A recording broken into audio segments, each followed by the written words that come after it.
maybe.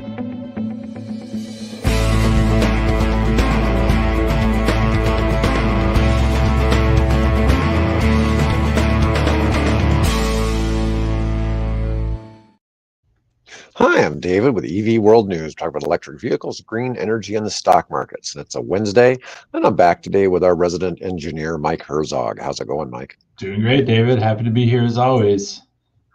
Oh man, we got more nice weather in Omaha. It's like This is if like only it would stay like this all year round. this is the 2 weeks where it's like this is beautiful. We get about 2 weeks in the spring and 2 weeks in the fall before it's cold or blistering hot or windy or whatever it is. This is why I understand why people live in California. I was going to say if it was like this year round, they'd call it San Diego. Yeah. Yeah, And yeah, but I mean 65 to 75 and sunny every day. That's a yeah, lot. yeah, it's kind of fascinating how we get such extremes, right? Yeah, But it's coming. I mean, it's just it's just a real matter of when. stormy and All all right, that again. let's start out talking about Rivian. So Rivian is investing $120 million in Illinois to strengthen its domestic supply chain. Now, Rivian and Tesla are very American-made vehicles, right? Well, they're creating a supplier park so that their people who are manufacturing for them are right there, and they're even creating tunnels underneath so that supplies can come via tunnel, not to deal with the weather. This is in Illinois. Not that Illinois has crazy, nasty weather, but it's a lot like Omaha, right? Yeah, it's We're in Midwest. the same Rain latitude. and storms and snow and thunderstorms and all that. Yeah, they're in Normal, Illinois. It'll pave the way for EV suppliers to locate in the park and create hundreds of new jobs while bolstering the supply chain and manufacturing ecosystem in Illinois. Construction is underway and is expected to create 100 jobs when completed in 2026. The investment will attract suppliers from across the globe to invest in Illinois and continue to create good-paying jobs, providing Illinois with a competitive edge to thrive in the clean energy economy. That's coming in from Illinois Governor J.B. Pritzker. There you go. Do you know who Pritzker is? I don't know. He makes Chris Christie look skinny. He makes Chris Christie look skinny, but he commented on how RFK Jr. doesn't know anything about health. I'm just like, let's do a side by side. Anyways, Pritzker is an interesting character, but this is good for Illinois all the same. So yeah, I don't know. It's good. It's manufacturing. It's co-locating. I mean, the tunnels are kind of a cool thing, but otherwise, I mean, that's how you build. That's Detroit. It's not just the car manufacturers. It's all the assembly of equipment and all that goes into it too. You know, I went to college in Grand Forks, North Dakota, where it's miserably, cold to the point, you can achieve death. Although I never heard of any students freezing to death, but I'm sure it's happened. But since I left, they got the bright idea of digging some tunnels between the buildings. Between the buildings? Yeah. Yeah. So you don't necessarily have to be completely bundled up going from the dorms to class anymore. Is that Moorhead up there? Is that Grand Forks? Grand Forks, which is Moorhead's part of Fargo. Fargo, that's what it is. Okay. North Dakota State's at Fargo. Gotcha. Okay. Yeah, but let me see. Rivian paused construction of its Georgia EV factory as a cost-cutting move to save $2.25 billion. Whoa. The company said in January will resume construction in 2026 after securing a $6.6 billion Department of Energy loan to fund its construction. Rivian said it will continue producing EVs in Normal after its Georgia plant becomes operational in 2028. I've seen some discussion about trying to pause some of these Department of Energy loans. There's a whole lot of them approved right before the last administration left office. Hopefully this doesn't fall into that. I think Rivian's a safe bet. It's just one of those things. They just need enough runway to get to the point where they're a major automaker, and America needs this. Yeah, I mean, they're locating in Normal, Illinois. How much in the middle of the heartland, and it's an American brand. I mean, that's good. All right, I bet you they walk around saying this seems normal all the time. Yeah. The normal plant has a planned annual capacity of 215,000 units. That'll be a nice little chunk of cars there. Boy, I see more and more Rivians. Feels like every day, different ones driving around. I think they're a nice looking car. I like the way they look. Oh, there's no question they're nice. It's just that it is in the upper tier of price points. I guess for the price point, should be a nice looking car. Right. Luxury, but when we start seeing the R2 and the R3 that are, more affordable, I think we're going to see just a glut of those vehicles in the space. The one thing though I wonder is when you have Volkswagen with the Scout, fairly similar, competing kind of in the same space.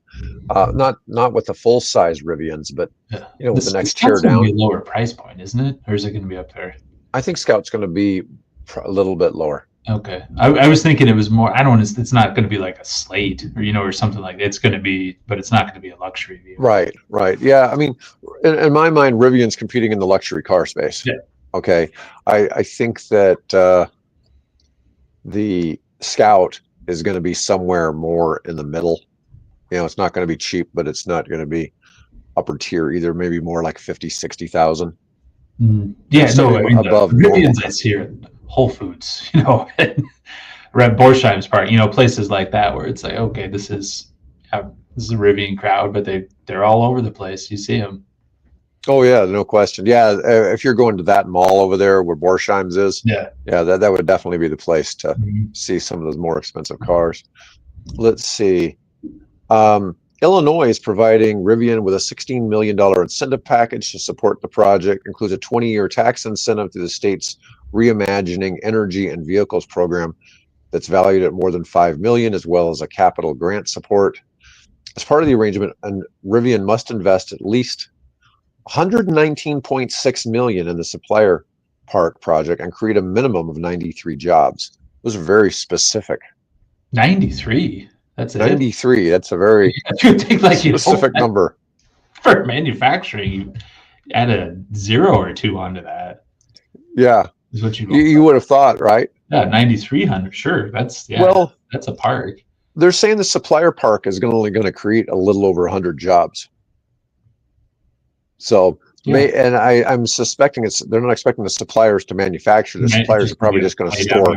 Storage. It'd probably just be like a, warehouse kind of thing. Okay. Let me see.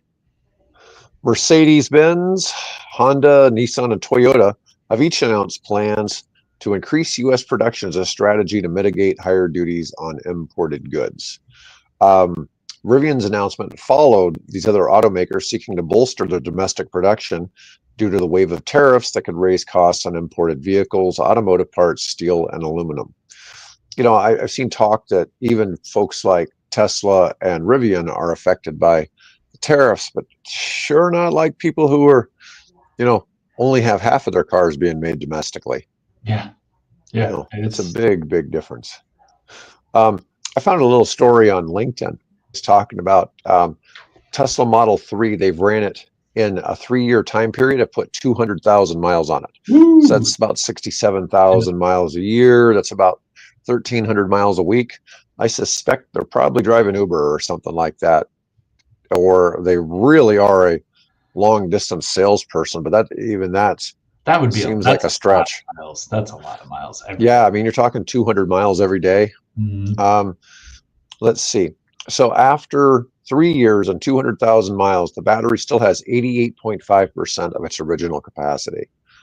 A Model 3 with only 3,000 miles shows 99.5% capacity. The average vehicle lifespan, well, and this guy, he says 250,000 miles, but in reality, it's 200,000 miles is the normal expected lifespan of a car. And,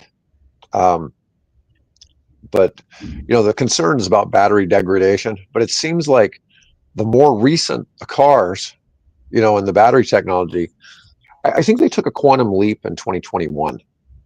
So if you look at it, even like the Chevy Bolt had all kinds of problems, and so did the Nissan Leaf, but it was all 2020 and older models that they had all the recalls on the batteries and stuff like that. You haven't really had that so much since since the 21. mass manufacturing has happened and they've built that up, you and I have said it at least a dozen times. Yeah, there used to be legitimate problems with the batteries. There was a fire risk, there was a short risk, all of that. But boy, they've done a good job with them. And yeah, the past 5 years, since all of a sudden all the new models started coming out, they look great and they're working and they're exceeding expectations, and it's kind of a good deal all around what we're seeing from the battery front. You know what's funny is, so I've been doing this show for more than a year and a half, I guess. Mm-hmm. Probably about a year, 8, 9 months, probably about a year and 9 months. And that first year, it was always about fire, fire, fire, fire, fire. Last 6 months, people really aren't talking about EV fires anymore. I mean, I'm not saying it doesn't still occasionally pop up, but it used to be just constant. And now I think people are starting to realize that really doesn't. It's not every time it happens, it's not newsworthy. It doesn't need to be, from every news outlet and every stream, there's another EV fire. Like, yeah, I mean, not every time there's an internal combustion engine fire.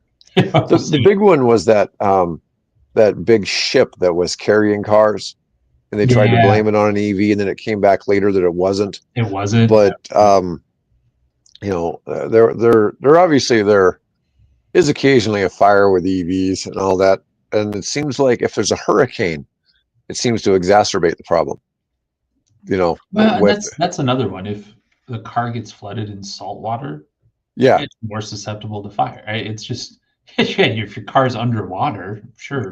And then only if there are some kind of seals that aren't exactly. Yeah, working. It's very specific. Yeah, if the car's in working order, that doesn't happen.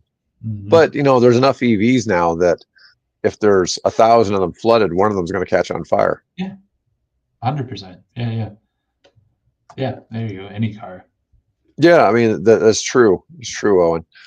Any car could catch on fire, but it's that reaction from the salt water. Yeah, if it gets into the lithium battery. And that was the rub after the last hurricane. I mean, they came out and said, "Yeah, this legitimately happened. This is a thing that will happen." But it's just keep your car in good working order, and you'll be fine. And keep it from being inundated with seawater. Yeah, keep I mean that's a. I don't store my batteries at home in water, or salt water.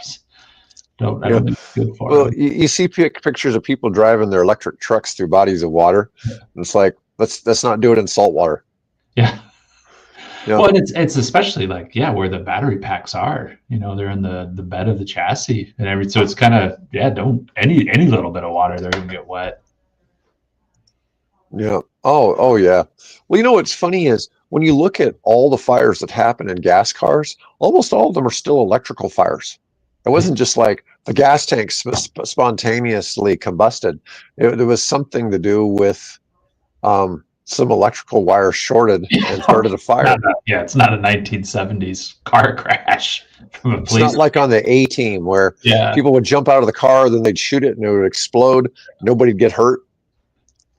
No. I always liked that show. It was all the violent non-violence. Yeah.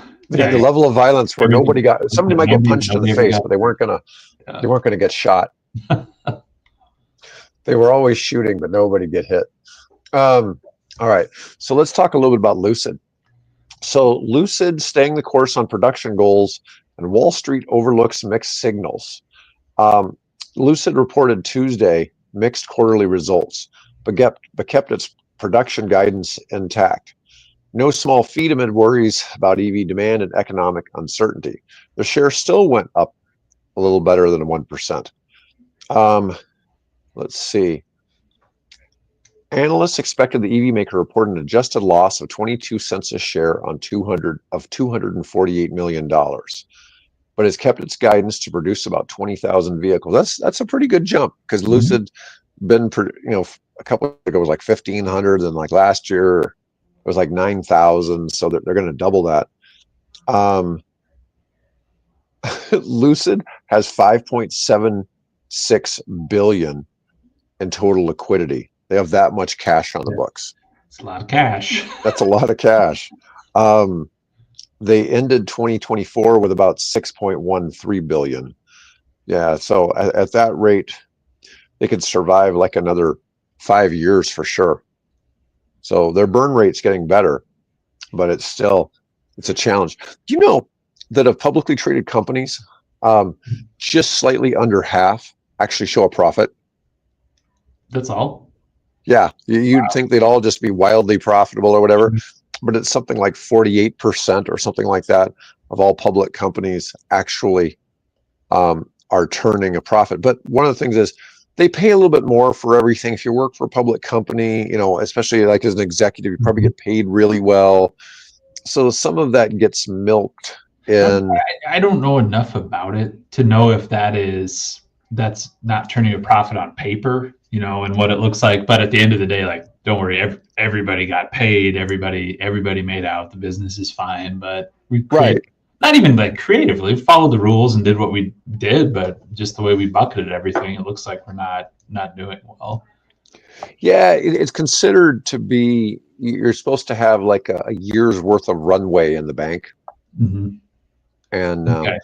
so that gives you a certain confidence rating or credit rate, something like that. yeah, it's not that you have to have $1 million of expenses in the bank, but based on if you're losing money, that you still have, at least you can survive for at least a year or more. Oh no, the government isn't. This is kind of interesting, Owen, because I mentioned this yesterday, although yesterday we had such bad audio, I've kind of embarrassed. I almost feel like deleting the episode. But if the United States was treated as a corporation, so we have a certain amount of money that comes into the budget, right? And obviously we don't have a balanced budget. Okay, so we're bleeding, right? And so we have this deficit that keeps going up, and I think the deficit's around 38 trillion. But I've seen estimates from people that if we actually had a government balance sheet, the U.S. government would have about 500 trillion in assets. Okay, so having 500 trillion in assets and 38 trillion in debt, yeah, your debt that's very little. I mean, that'd be like yeah, owning $1 million home with only $100,000 mortgage. Yeah. I mean, it would seem like kind of a drop in the bucket, right, compared to the value of the mortgage. I hadn't thought about it from that perspective before. No, but it's a different way of looking at it. But we're also one of the few countries that doesn't have a sovereign wealth fund. I don't know if I've ever discussed this with you on here. I've talked about it with Bill, but I've seen parties from both sides of the aisle talk about this, and as a solution for Social Security. Okay, because otherwise Social Security is eventually going to become insolvent. Money's going to have to come from somewhere, right? But we have all these natural resources, and you look at some other countries like Kuwait, Norway, some of these, they all big oil countries, and we're obviously a big oil country, right? I mean, a large part of that money should be somehow funding the federal government. Okay, and people want all these social programs. Well, a lot of these countries have these great social programs, but they're funded by the natural resources of those countries, and I think we should have that too. It's kind of a different take on on some things, but obviously the deficit could be wiped out if certain assets were sold, as an example. I don't know what those assets might be. Okay, I'm not saying that that's the way, that would be the most effective method to do it, because obviously there's a reason that that's never been done. But like, let's say we sold Alaska. So to pay off the deficit. I was when we're talking about examples, I mean, like Hawaii, Alaska. Yeah. I'm just saying. I mean, there's different ways to look at it, but like the federal government owns most of Alaska. Oh yeah. Okay, so it's most of it's not privately held. Handheld. No. So I mean, there's a lot of states like that where the vast majority of the state is owned by the federal government. It's all Western states, mind you. No, but that's where there's space and not people. Right. But anyways, yeah, it's just kind of a different way to look at economics, and I kind of like that perspective, from a certain degree, but in the real world, we can't get to a point where our paying the deficit is more than like the defense budget. I mean, it's getting it's getting out of hand. It doesn't seem like either political party really has our best interests at heart. I mean, I don't care what party you're in. You know, neither party is full of angels looking out for our best interests like they should be. Oh no, it's every. You can always tell anytime something bad happens, they rally together real quick. Yeah. Like they protect their own interests real well. No, it's close. Anyways, we'll move on from Lucid, and let's talk about somebody I don't know if I've really discussed them in earnest on the show, Lime. So we had Berkshire Hathaway this past weekend, and Bill was talking about. Bill went down to talk to some people during the event. For those who don't know, Berkshire Hathaway is a company owned by, or CEO is Warren Buffett, and it's considered to be one of the most successful investment companies of all time. And so every year we have about, when it just happened this past weekend, we have typically about 10,000 shareholders from all over the world come. Bill Gates will speak, and there'll be all kinds of other people, all kinds of companies that Berkshire Hathaway owns. They own Coca-Cola, they own railroads, they own Geico, Dairy Queen. There's a lot more insurance companies they own that generally you don't know the name of because they're only known in the insurance space. Reinsurance companies. There's a lot of things. They transport a lot of oil. They have a huge company called Berkshire Energy, and Buffett is retiring, and so the CEO of Berkshire Energy didn't know this until that event when it was announced that he's going to be the new CEO of Berkshire Hathaway. So at the end of the year. And so he was surprised to find that out. But so they're in a lot of spaces. They're also sitting on like 300 billion in cash. Yeah, I don't know where it's at. You think I could see that from Google satellite view, right? I could see 300 million in cash, or 300 billion in cash sitting somewhere, right?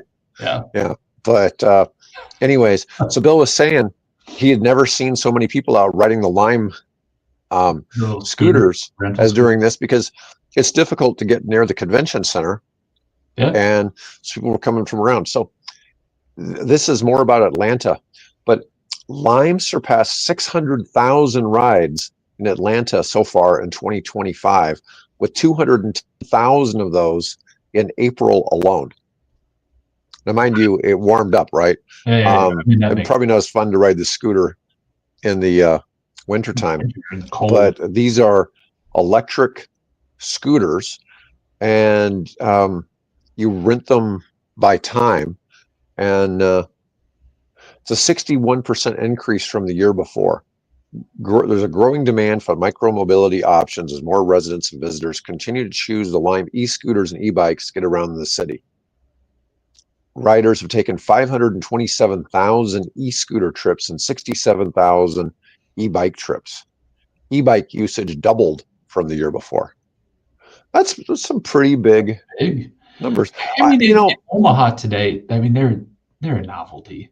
I mean, maybe some people use them for legitimate, transportation. I had to do this. I had to downtown, go to the grocery store. But I mean, they're truly a novelty. You go downtown and ride them around and do it. But we're, as a city, like Omaha's in the midst of, for the rest of the audience, putting in a streetcar. And I wonder if that's one of those things you will see that ridership of scooters tend to increase, because here's a set stop. Maybe it's not exactly where I want to go. Now I can get, a mile downtown, after doing something like that. So, well, they're geofenced. Yeah, they're geofenced. So you pick one up in Omaha downtown. You can only go like a couple miles. Yeah, before they shut off. Yeah. Yeah, and then they automatically will shut off, and you can just leave them sit there. And then, I guess every day somebody's riding around with a truck, and they go pick up all of the scooters and take them back and put them on the charging stations or whatever, where you rent them from. But that's a constant daily thing. Let's see. Lime launched in Atlanta in 2018. They've had over 1.2 million riders have taken 6 million Lime trips. 6 million in a little over 6 years. Well, and what's interesting is the math on that: 1.2 riders for 6 trips. So if you use them, you use it more than once. It's not a novelty. People are actually using them repeatedly. Yeah. Well, I think there's a little, trick to getting used to riding those. I think it skews to a much younger rider, for starters. And the other thing is, people are, and it's something like you said, it's novel, but people are starting to see them more often. It's becoming more common, right? Yeah. And so there are other companies out there that are in this space. It's just that that's one that is really visible. It's kind of obvious when you see the lime colored Yeah. bikes or whatever, Yeah. what company it is. They made a pretty good choice there with the name and the color. All right, let's see here. So I got another one. This is from Reuters, actually. Tesla launches a cheaper Model Y vehicle in the United States. How? I'm going. It's the new long range rear wheel drive version. That's $45,000 on a Model Y. Yeah. Let's see. When you add the tax credit, it qualifies for the $7,500. It brings down to about $37,500. It's a slightly stripped down version. The production launch had been delayed, but now it's up and going. The Model Y long range did not see any cost adjustment, and it's priced at $49,000. So it's really not a whole lot more. It's only $4 more thousand dollars. But Tesla is constantly lowering prices when they're in a sales slump.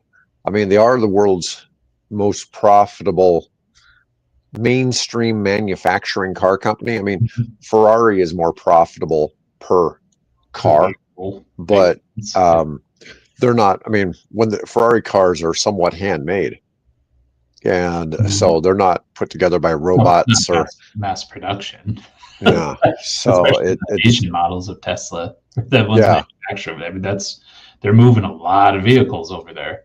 Oh yeah, there's no question. I mean, when they're selling, when they're moving over 1 million a year just from the Gigafactory in Shanghai. Yeah, it's insane. Yeah, it's unbelievable.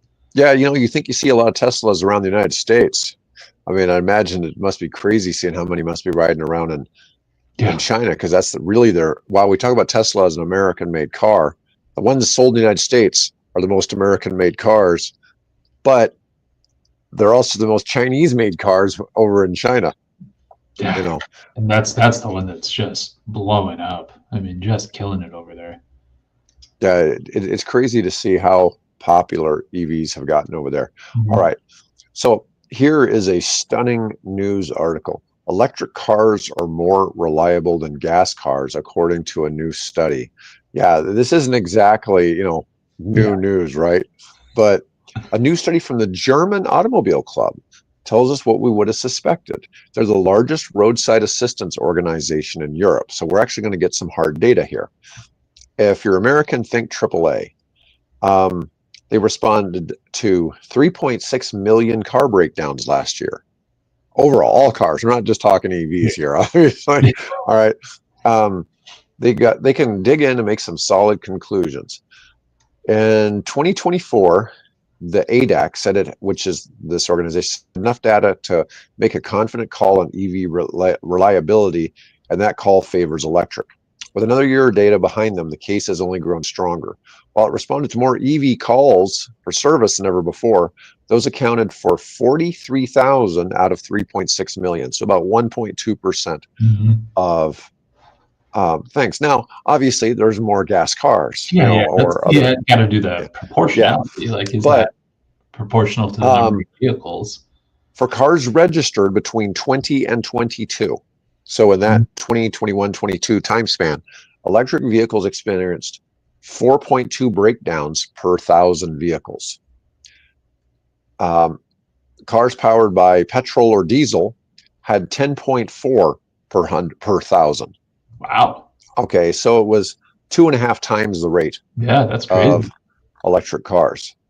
And now, mind you, what is the most common defect, and how is it solved on an EV?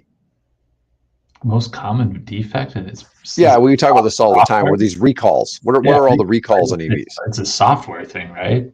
Right, it's a software thing, and for most EVs, it's resolved with an over-the-wire software update that the driver doesn't get involved with in any way. Yeah. My car connects to Wi-Fi. We updated your system. Great. Thanks. Yeah. So they're obviously not responding to any of those, right? Yeah. Yeah. So when you actually look at the hard data of what stops a car and makes it not go, now one of the things is those could have been flat tires too. That's true. Right. I mean, EVs are going to have flat tires just as much as a regular car. You think those would be equal, right? I mean, they'd be, or maybe even tilted towards the EV having more. The weight. Yeah. Yeah, maybe. More expensive. Well, the tires, in theory, don't last as long. Mm-hmm. Okay, so EV buyers need to be changing their tires slightly more often. Maybe 15% more often, something like that. Like that. I mean, if you're going to have that vehicle a long time, one extra set of tires, over the life of that vehicle, maybe two. It's not terrible. Oh, here's interesting. In 50% of EV breakdowns and 45% of fossil fuel car breakdowns, it was a regular 12-volt battery dying. It was just good old battery. Yep. I will say that one update I've gotten in my Tesla Model 3 is Tesla now provides a warning on the screen when you need to replace your 12-volt battery. This should be the norm and helps a ton. Let's see. Beyond the 12-volt battery, electric cars are just more reliable. Almost every single category, combustion cars have seen more or equal issues when compared to EVs, including the electrical system, engine management, and lighting. We don't have long-term studies, and not enough electric cars were sold 10 years ago to have this kind of research. Yeah, I think that's pretty fair, but it is kind of interesting how it's still the battery. Hitting it every year. I mean, that's just only going to get better. But it makes sense. I mean, think of how many fewer moving parts there are in the guts of an EV. There's no moving parts. You've got a couple of motors where there's just so much that can go wrong inside an automobile. An engine-powered car. It makes sense when you get into that space. No, there's no question. There's no question.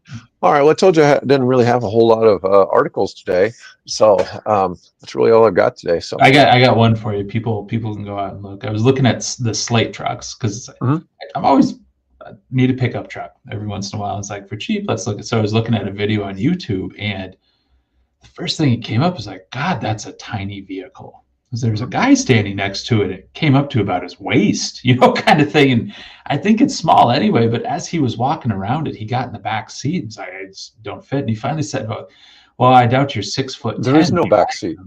What? The back seat of the second row or one of the configurations on a Slate. Oh, okay. But then he finally said, well, I'm 6'10". So it's like, oh, okay. So you're a giant out there standing next. That's hilarious. God, that thing's tiny. Like I'm not going to buy that. And it's, you're huge. That's why it looks tiny. There we go. There used to be some guy that would show up on my Instagram that was this 7-foot tall white dude that would go shopping and do just different things to show how difficult it is to do some of this stuff compared to a normal person. But he went and he bought I think he bought a Ford F-150, and he could actually fit and drive it. But he would try to climb in other cars, obviously, and he's like, in there really tight, and he didn't really fit. But it's smaller than you might think, but if you see this guy pop, I think it was a Motor Trend thing. It's like he's a very large individual, and that's why it looks so tiny. But yeah, that's funny that he was standing next to the Slate. Yeah, because I've wondered about how big that is, because it's basically just 2 seats up front. Yep. And there's probably a third. There might be a third. Maybe it's a bench. You could have 3 people up front. You don't see bench seats anymore in trucks, but I remember having one as a kid. Yeah. Because we had a Ford F-100 with the bench seat, and they didn't make extra cabs back then. That didn't come along for a long time. Yeah, so this is just back to the old pickup trucks roots. Yeah, and if you sat in the middle, the gear shift was between your legs. Yeah, the thing is, where does that price point work? Okay, so you've got that basic thing. So if you were to extrapolate that, now it's an electric vehicle with 150-mile range in the base model, but it's $25,000 before any tax credits. I was looking at cars. I found a stripped down Ford Maverick for sale here for I think 27,000. And that's 40 miles per gallon city. This is the hybrid version, and like 36 highway.